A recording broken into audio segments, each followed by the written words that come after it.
Hi everyone, welcome to episode number 40 of the Bill podcast, and in this week we will go through Sinatra, which is a simple, minimalistic, domain-specific language based on Ruby. So before we go off and create a very small application on Sinatra, let's go through some of the main website. So SinatraRB.com consists of a very simple website, but it contains the essential links such as documentation and if you also want to contribute to the code itself.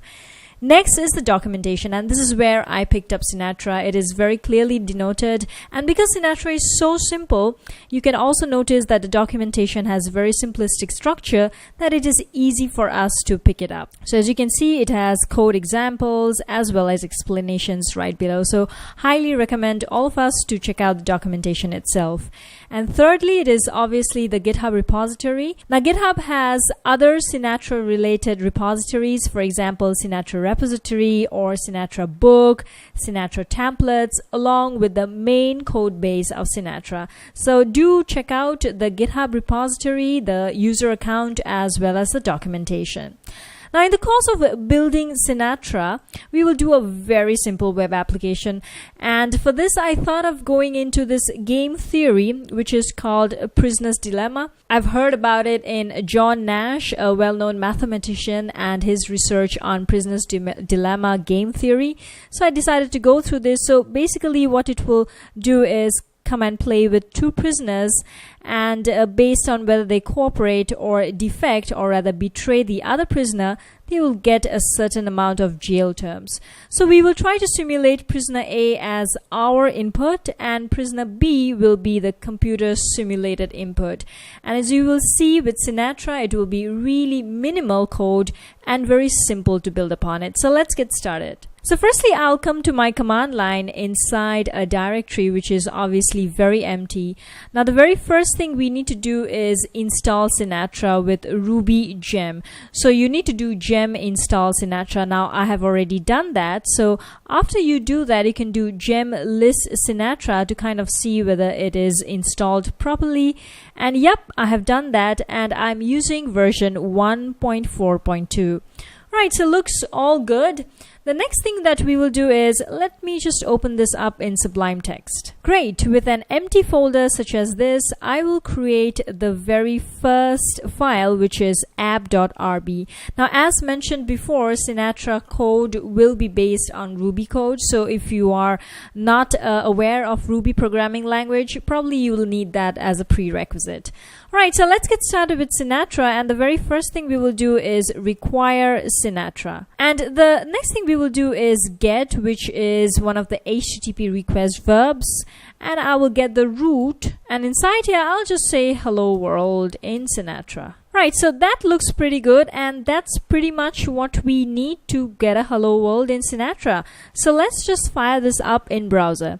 So in order to do that, we'll come back to the command line, and all we need to do is Ruby, then app.rb, or rather the file name where we have our code. So let's do that. And here you go, it will have an instruction, localhost port 4567. So let's go ahead and visit that. And there you go, it will say hello world in Sinatra. That is exactly what we denoted in the code itself. Now let's do some interesting things so that we can get more information about it. So I'm going to open a new command line, and this time I'll do a curl in a verbose mode. That's why -v, and then the HTTP localhost port 4567, and let's see the information that we have. And there you go, as expected. Yep, it is HTTP status 200, which means it's all fine, and you get a get request. So it's pretty interesting to see the information we get with the curl command. The next command that we're going to do is post, which is another HTTP verb. So let's do that. So this time I'll do a curl -x and then a post this time with data. So let's say user this time will be, let's say, John. And of course the URL, which is localhost, and 4567. And there you go. It will say that, hey, it is not available, does not know this because we have to do post and then do hello world. So as you can see in the code here, it is a get verb and it is not post. This time we will go to a specific routing. So let's say in terms of prisoner's dilemma, we need to get the decision. So I'll just go /decision. And maybe the output will be, what's the decision, right? So I'll just escape this little inverted comma here with a \. I'll come back to the terminal. I will stop the server and I'll fire it up once again because there has been a change in app.rb file. I'll come back to the local host and let me just visit the root this time. As you see, it will say that it doesn't know this because there is no root defined. And yep, clearly enough, when we come back here, yep, / is not defined. But let's see what happens when we go to /decision. There you go. It will give us what's the decision. Next, let's try some wildcards. So I will definitely start with the familiar Sinatra. And this time when I say get, I will do /*, which means any data that is put after / it will get recorded. Then we can say your input is params and then splat. Right, so that looks good. So I am going to restart the server, and in the browser let's try /Sinatra, and there you go, your input is Sinatra. Let's try this, Ruby. Your input is Ruby. Now let's try something slightly different. What if we have a route that has some that are not wildcard and some that has to be consistent with a certain data? So let's just try this. So it's say and then something that we can input, and then there is to, and there is something that the user can input once again. So this case, let's try with the splat params once again, and we come back to the terminal and we restart it. Let's refresh this time. Of course, the route is not there because it says say and then let's try John to and then Doe. Oops, I missed a / here. So let me just restart the server once again. And we go back to the browser and let's refresh it. And there you go. Your input is John, Doe. Now, what if you don't want to display this as params as an array? So let's see how we can extract that. So for this, we can pass in the variables. So I will just say user1, user2. In this case, all we have to do is just pass in user1 and user2. Right, so same thing. Let's restart the server. And this time we will come to the same URL, but let's see what happens to each of the params that are passed in. Let's also try the routes with some parameters. So this time I will do / and then :decision, and do I will just remove it. And this time I will say params and it is decision. Right, so whatever you put in here, it will come up as the data. So let's just restart the browser once again. And this time, let me just try John. There you go, your input is John. Or basically, you can just try anything. Let's try some of the decisions, which are betray. Your input is betray. Or the other decision in prisoner's dilemma, which is silent. Your input is silent. So this is basically how we can input the parameters in the routing. Sometimes we can also put in optional parameters. So let's try something like that. So this time let me go and say user, and let's say it has a first name, but it also has a last name. And let's say the user can choose to put in or not the last name. So I'm just going to put a question mark to denote that it is optional. The last parameter or the last name parameter is optional. And then I'll put in params. In this case, I'll say first, and I will say last. And that's right, the exclamation mark should be outside the curly brackets. And let me restart the browser. And now when I come back, let me just do user/John. Oops, I am once again forgetting to put the / here. So let me just restart it once again. All right, so let's try user/John. And there you go, hello John.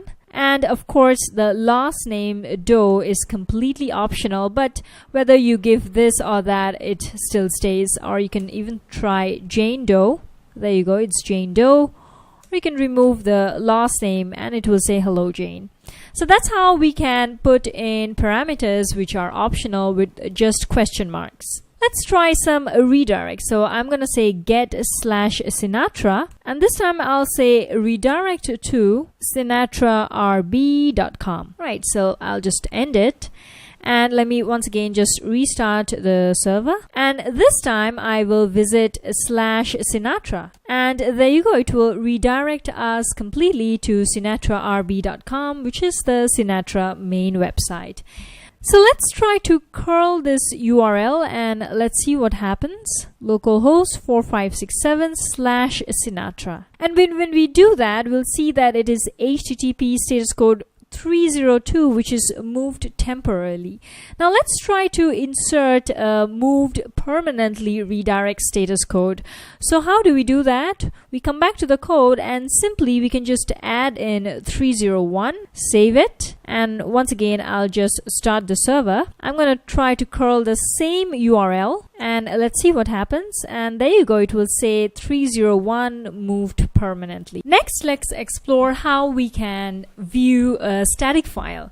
So for this, let's create the static file first. So I'm gonna do a folder which is called public, and inside that I will have a very simple file called help.html, which kind of gives a very brief summary about what the prisoner's dilemma is all about. So I'm going to paste in the code, and there you see it will just consist of a very simple table saying how player A and player B, what's their decision, and finally what's their outcome. Just simple as that. Next we will go to the app.rb and then we will do / and this time we will do help.html. And maybe we can input some comments such as documentation for prisoner's dilemma. And now when we try to visit the browser, help.html, and there you go, you can view the static file under the public folder called help.html right in the HTML syntax. Now by default, Sinatra will kind of view all the static files under the folder public. Next, let's try to set up some templating files. So for this, we will create a view file. So I will create a new folder called views. And inside that, I will have a new file, and then let's call it decision.erb. There you go. And inside here, we will just put in HTML.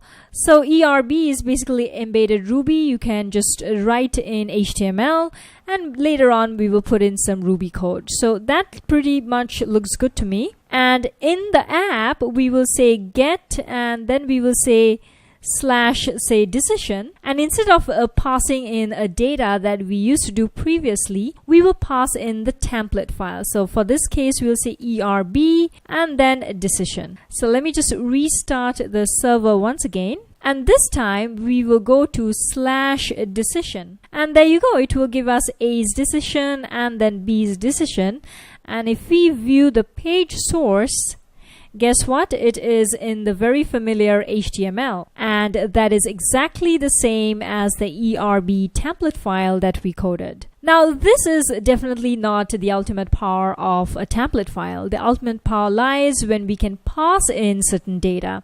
So to do that, we will first go into app.erb and let's just create some variables. So for this case, I will do A player's decision, and let me just put that as silent. And then I'll do B's decision, and let me just put that as betray. Right, now the power comes when we can actually put in the variables inside this file, ERB. So maybe in a strong tag, I will say, so you will have a greater than sign and then percentage equal to, and then you put in A underscore decision. And then you close it with a percentage and then a less than sign. So let me just copy this, and this time I will say a B's decision. I'll just close the strong tag. Alright, so that looks pretty good to me. So this basically means the data inside the strong tag can be dynamic. Alright, so let me just come back and restart the browser. And now when I refresh it, guess what? It will be silent and betray, which is exactly the same as what we declared in app.erb.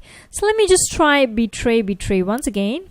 Both are betray, and let me just restart the browser, come back and refresh it. And there you go, it becomes betray and betray. Next, let's go through some filters. And filters enables us to do some common tasks before all the methods that are described in the file, or even some after a task. So let's just try with the before. So before, and then we can do. And let's say this time we can declare the heading. Now what we can do, we can go to decision, and then maybe we can add in an H1, and inside the Ruby variable declaration, we can just say heading. So just before this, and it can also get passed to other methods if you have them. So let's just restart the browser, and there you go. In H1 tag you have prisoner's dilemma, which is coming from the before filter. And finally, let's do some simple sessions. So for this we will do config, and then we will enable the session that comes with Sinatra. So for that we will do enable and then sessions. And firstly, let's set the route to set the session. So for this we will do get/set and then session. And let's just call it now, and this will just be time stamped for now. And then maybe we can say current session value is, and this time it will get session, and then the value is now. Right, now next we will get the fetch, which means it will query what was stored in the session, and then it will display it to us. So this time we will say /fetch, and I'll just output session value is session now. And just to compare it with the time, I'll just say the current time is, I'll just say time.now, and let me end it. Right, and finally, the last thing we will do is to delete the session, clear the session, and for that we can visit /clear, and all we need to do is session.clear, and then maybe we can redirect it, as we learned before, to /fetch so that we can call another session. Right, so that looks pretty cool. So as you can see, it's really simple. So let's try it out. I will quit the server and restart it. So this time let me go to /set, and there you go, the session variable. As you can see, let's just take note of the second. So it's 29 minutes 52 seconds, and now if we go to fetch, we will see it's 29, it's 30 and then 3 seconds. Of course, around 11 seconds have passed, and of course we can go back to clear, and there you go, there is no session value. So that's pretty simple, and using this you can store a lot of session values. Now lastly, what we will do is to create the application, which is Sinatra's prisoner's dilemma itself. So I will start with a very clean slate, and let me just start with a filter. So before anything, I will do two things. Maybe the first thing we will do is to create the heading that we already did previously, which is prisoner's dilemma. And the second one that I'll do is called decision, and it will simply be an array with two data, which will be, one is silent, which are the possible two decisions we can have, and the other one is betray. Alright, so that looks pretty good. And next I will have a routing. So the routing will be /decision, and then the type, which will be input by the user. Right, and inside this routing, let me just create two variables. First will be a/decision, and this time it will be the params, which will be the type, and it will be user input. Just to make sure, I'll just convert it to string. And it will also be the B, which is actually the computer. And this time I will just take it from the decision and I will sample it so that it's randomly chosen by the computer. So this basically seems as if it's confidential to player A, which is us. So player A, as usual, this is me, and this will be computer. Right, great. Now next there will be an if-else check to tell us the result of what is the decision between player A and player 2. So first of all, I will start with if player A's decision is exactly equal to player B's decision, which means to say that they are both silent or both betraying. In this case, I will do another if-else check. So if it is player A's decision is actually equal to silent, in this case, I will have the result as both get 1 year. Else, the result will be, for example, if both betrays, both gets 3 years. Then I'll end it, And then, of course, I'll have an else loop, which means to say player A and player B's decisions are different. So let me just copy this once again. And this time, if player A is silent but player B is betraying, the result will be A gets 3 years, B is free. And if player A betrays and player B is silent, A is free, B gets 3 years. And I will end the checking. So as you can see, the logic is really simple. The computer will take in a random sample of decision, whether it's silent and betray, and then it will just go through an if-else loop to kind of check what it does. Now next, we will also make it run through the ERB template, and it will run through the decision template, which we already created before. So let's go through that briefly. Now, of course, the final thing we want to do is display the result as well. So in this case, I will create it in h3 tag, and then I'll just display the result, something like this. All right, and the sentence will be output right here. So that looks pretty good to me. So let's try it out in the browser. So I will restart the server, and this time I will go to decision/say silent. And there you go. Player A is silent, which is me, and player B, computer, by confidentiality as well as random sampling, it is telling me that it's betraying. So I get 3 years, whereas B is free. So why don't we try to refresh it once again? And if it is truly random, you'll see sometimes this value changing. And there you go. We get both silent and we get 1 year. So let me just refresh it one more time, and there you go, it's back to betray once again. Why don't we try our decision as betray? And there you go, so both of us are betraying, the computer and me, so both of us gets 3 years. Let me refresh it one more time. Now, this time the computer is silent and I go free. So that's very much about Sinatra. And finally, before we end, a bunch of websites that are useful. So Prisoner's Dilemma, I'm just basically referring to the Wikipedia page. And there's this very interesting page about Nash equilibrium. For many of us who would know the mathematician John Nash, he created a Nash equilibrium which goes deep into the mathematics about game theory and the prisoner's dilemma. And of course, lastly is game theory, which is a mathematics field of decision making, some really hardcore maths into that. And if we come back to Sinatra, I wanted to point out some links. There is this Sinatra book, which is very useful. Now, I have basically gone through the basics, obviously, but I hope this is a stepping stone for all of us to go through something called the helpers or the middleware, or even some testing and deployment that comes with Sinatra as well. And of course, there's this GitHub repository on Sinatra recipes that will also come in handy on various aspects of building a web application with Sinatra. For example, deployment, databases, helpers, models, and much, much more.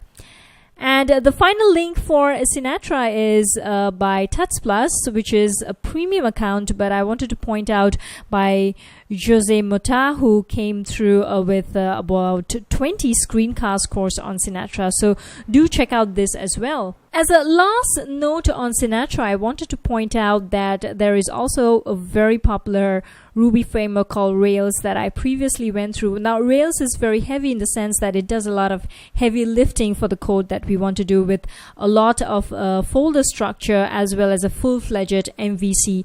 In contrast, you will find that Sinatra is very light.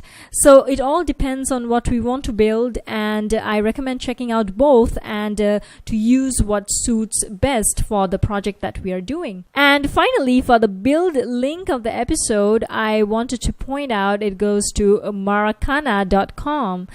I actually recently came across this website, even though I was viewing its YouTube channel for months. And this is really a very fascinating website in the sense that it has tons and tons and tons of resources, whether in terms of blog posts, trainings, or even videos. So do check out maracana.com.